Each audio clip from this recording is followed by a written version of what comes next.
Olá! Hoje a gente vai mergulhar nos ensinamentos de um guia focado na vocação da mulher cristã, especialmente nos seus papéis como esposa e mãe. Tudo isso por uma lente bíblica.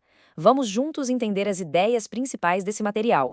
Para começar, a gente tem esse versículo de Provérbios, que é basicamente o ponto de partida de toda a discussão. Ele já deixa claro o princípio fundamental do guia. A beleza que realmente importa não é a de fora, que passa, mas a que vem do caráter, do temor do Senhor. É a base de tudo. Então, vamos direto para essa base. Primeira parte: o propósito divino da mulher. É aqui que o guia vai explorar o alicerce de tudo, a razão de ser da vocação feminina. Olha só que interessante isso aqui.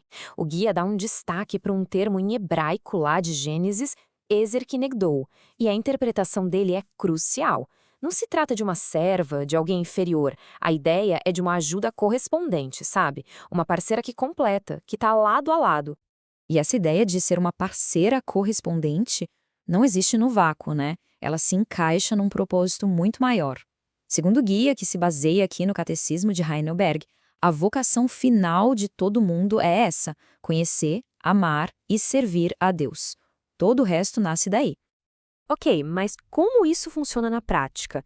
A gente passa então para a segunda parte, a responsabilidade com o marido, com o subtítulo Edificando a Aliança.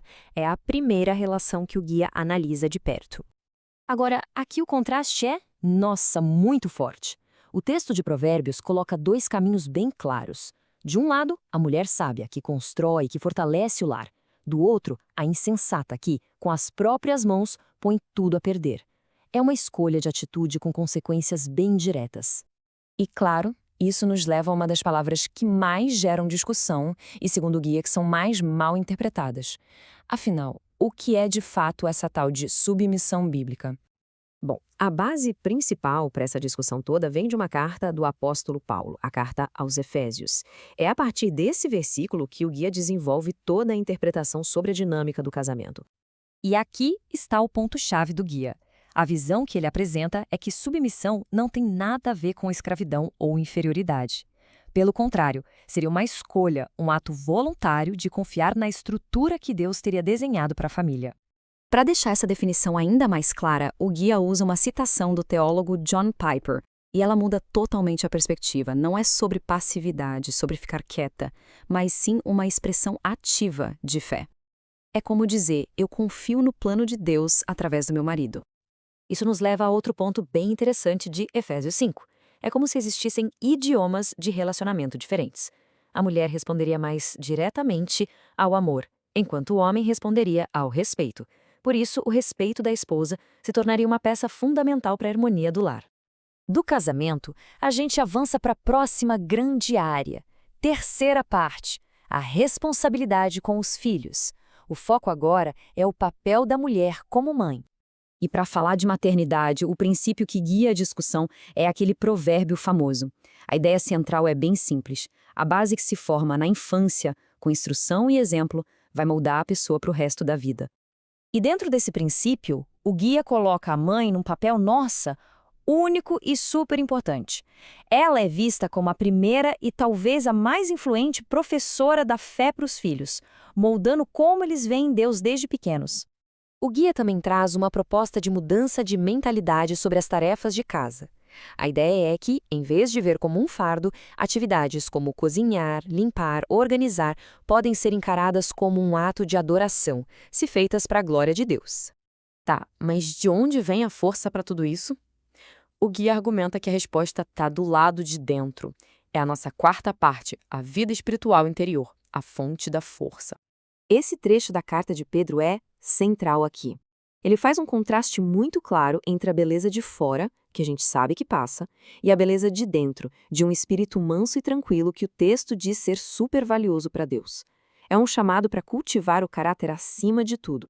E o reformador João Calvino, que o guia cita, vai na mesma linha. Para ele, a piedade e a fé, esses são os verdadeiros adornos, aqueles que o tempo não consegue apagar. Essa é a verdadeira beleza. Certo, mas e na prática? Quais os resultados de viver dessa forma? A última seção do guia responde a isso. Parte 5. O fruto de uma vida piedosa, os resultados da fidelidade. O guia resume em 4 grandes frutos que vêm dessa vida. Primeiro, o marido se sente fortalecido. Segundo, os filhos são abençoados. Terceiro, o lar se torna um lugar de paz. E, por fim, o resultado de tudo isso é que o nome de Deus é glorificado. E a maior prova, talvez a validação mais terrena desse estilo de vida, segundo o texto, vem da própria família. O reconhecimento e o louvor do marido e dos filhos, isso é visto como a coroação de uma vida de serviço e dedicação. Para amarrar todas essas ideias, o guia termina com uma metáfora muito poderosa que resume a dinâmica do lar. A ideia do lar como um jardim. E funciona assim. Nessa metáfora, o marido é o jardineiro. É ele quem trabalha, cultiva e protege esse jardim. A esposa, por outro lado, é o perfume do jardim. É a presença dela que traz beleza, graça e torna o ambiente agradável. E assim, o guia fecha com essa imagem linda que conecta o começo e o fim de toda essa nossa conversa. A sabedoria que constrói a casa e o perfume que a deixa mais bela. Ambos vêm da mesma fonte, o temor do Senhor. O mesmo princípio com que a gente começou essa análise.